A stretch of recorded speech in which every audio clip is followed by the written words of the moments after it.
Hej. Nu sitter jag här. Nu sitter jag här och läser en bild för mig. Det är väldigt bra. Jag som känner sig.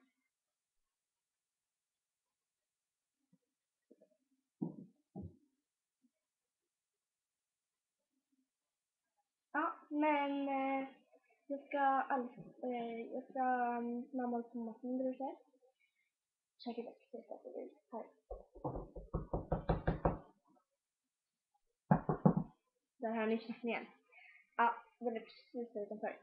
Men ja, det blir väl inte så mycket ikväll här. Ja, men jag ska åka iväg och handla sen. Vackra fina kläder. Lycka till. Lovely.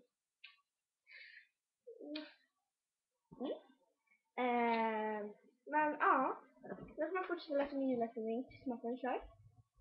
Då ses vi sen.